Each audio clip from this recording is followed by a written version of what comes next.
Well, hi there, Alexey Pashkov's here, and in today's video we will try together to decipher a rather enigmatic painting by Rubens. Four Continents is the accepted title, however, it's not that simple. I mean, are those really continents? That is not how my geography teacher presented them. Also, why four continents? We have 8 figures here, plus the tiger and the crocodile. And if we add those to the mix, well, now we're really entering some hazy and burlesque scenario. So, what is going on here after all? Okay, let's slow down, take a deep breath, and try to figure it out together. So, we have 4 men and 4 women. And logic suggests those are 4 couples, each couple representing a continent. But before looking at them, let's examine the 4 objects or attributes present in the painting. As I see it, they will provide clues to decipher in this work. So, we have a vase, apparently made of stone, with intricate patterns and decorations. There is a fearsome crocodile, there is a tiger, and there is a jar from which water is pouring, and leaning on it is the man seated on the right. What do they signify? Well, actually, 2 attributes are absolutely clear. The carved stone vase, that is Europe. I will not provide examples now, but trust me, nearly always in allegories of continents or parts of the world, and there were many such allegories as this was a very popular theme, Europe was depicted as the birthplace of all arts and sciences. Therefore, Europe was surrounded by architectural works, various innovations, paintings, sculptures. So the vase relates to Europe, no doubt about it. Okay, I guess at this point I made all my viewers mad, except those from Europe. And since I'm now in nothing to lose situation, I might just as well indulge in stereotypes. I mean, what's the harm, right? So I will move forward by stating the obvious. The tiger alludes to Asia, because tigers only live in Asia. And that leaves the crocodile and the jar. And here, it's not as straightforward. On the one hand, for most of us, the first association that comes to mind when we think of crocodiles is Africa. And indeed, in ancient times, crocodiles were primarily associated with Africa because the Americas were yet to be discovered. If you take a look, for instance, at the famous Roman sculpture depicting the Nile, the river, you will notice a crocodile depicted on the left side, near its feet. However, after the discovery of America, this allegorical imagery began to change, and the crocodile increasingly became associated with America. This shift occurred because there are plenty of crocodiles in South America and also in, let's say, Florida. Admittedly, I've never been there, but I watch a lot of alligator stuff on Discovery Channel, and I can only conclude that Rubens did the same. In any case, at some point in time, crocodile as symbol was taken away from Africa and handed over to America. There are numerous examples of this. Take, for example, a fragment of the painting by Tiepolo called Apollo and the Four Continents. It represents America, and it's quite evident from the figure of a native whose head is adorned with feathers. As you can see, America is depicted riding a gigantic crocodile. Interestingly, during the time of Tiepolo, the system of attributes had not yet fully solidified.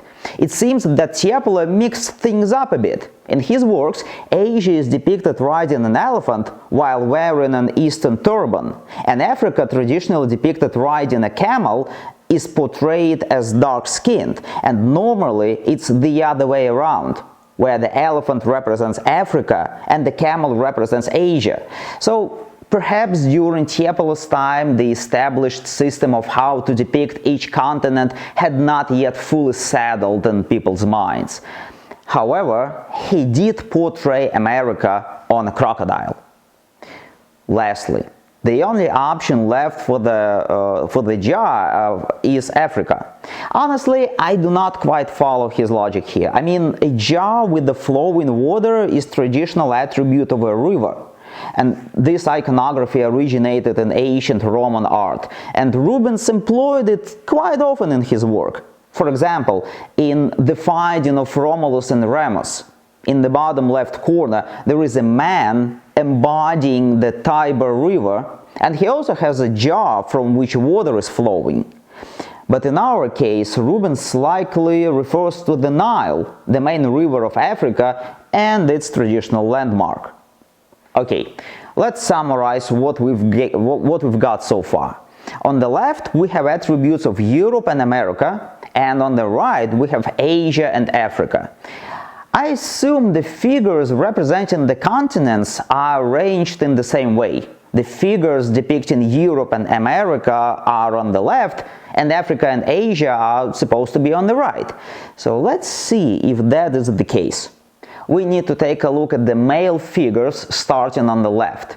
The figure in the foreground closest to us has a headdress made of corn cobs.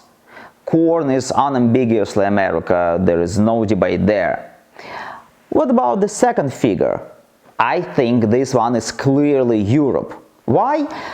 As I mentioned before, Europe was often portrayed as a land where the sciences, arts and crafts flourish. And therefore, Europe is sometimes depicted with the architectural structures or engineering equipment, which is exactly what this man is holding in his hand. Some people understandably think it's a paddle, but I must disappoint you. It's not a paddle, it's actually a sounding lead, which is a tool used to measure water depth. Therefore, you'll see it on sculptures symbolizing, say, navigation. Here is an example from the city where I was born, which, by the way, you must be able to name by this point if you have watched my previous videos diligently, which you should have. And since navigation is a technology, Europe was often depicted with attributes of it. So this one is definitely Europe. In that case, on the other side, we should have Asia and Africa.